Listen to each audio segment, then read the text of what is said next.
est ton fan numéro 1? Qui est ton supporter inconditionnel? Je pose ma question d'une autre façon. De qui attends-tu le plus souvent des remarques positives, des paroles d'encouragement quand tu te sens un peu raplapla? Est-ce de personnes à l'extérieur ou alors de toi-même? Sois ton propre fan. Sois ton supporter inconditionnel numéro 1. Tu me demanderas pourquoi? Alors tout simplement parce que attendre des autres qui soient ceux-là à être les premiers à t'encourager quand tu ne te sens pas bien, ça t'expose à ce qu'on appelle la dépendance affective. Mais surtout, ça t'expose à des déceptions certaines. Pourquoi? Parce que tout simplement, les autres ne seront pas toujours disponibles en temps et en heure au moment où tu en auras le plus besoin. C'est pourquoi cette vidéo est intitulée « Sois ton fan numéro 1 ». Et au terme de cette vidéo, tu sauras pourquoi il est important pour toi d'être ton premier fan, d'être ton propre supporter inconditionnel. Mais surtout, tu sauras comment faire pour être ton fan numéro 1. Pourquoi il est important d'être soi-même son premier fan? Parce que tout simplement, on est tous victimes de la loi de l'attraction. La loi de l'attraction qui stipule qu'on a tendance à attirer des personnes ou des événements de même nature que ce que l'on est à l'intérieur. En d'autres termes, si tu n'es pas ton fan numéro 1, si tu n'es pas la première personne à t'encourager, si tu n'as pas cette habitude de t'encourager, de te motiver, de te donner des paroles positives, alors, selon la loi de l'attraction, tu auras tendance à attirer vers toi des personnes qui ne le feront pas, des personnes qui ne vont pas facilement t'encourager, qui ne vont pas facilement te donner des paroles positives, des événements et des situations même qui auront tendance à te mettre dans ce genre de position.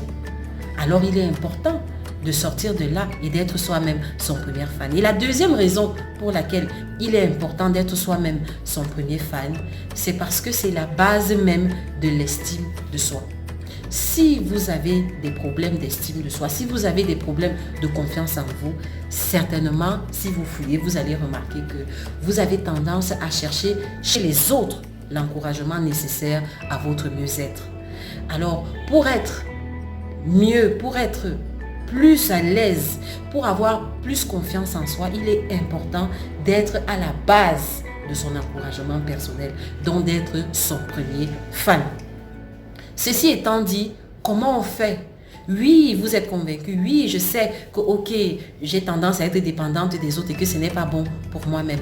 Mais comment je fais sur le plan pratique pour être moi-même mon fan numéro 1, mais en étant toi-même ton fan numéro 1? Et sur le plan pratique, tu vas le manifester comment? Tout simplement en te parlant en toi-même. En te parlant à toi-même, tu te parles à toi-même.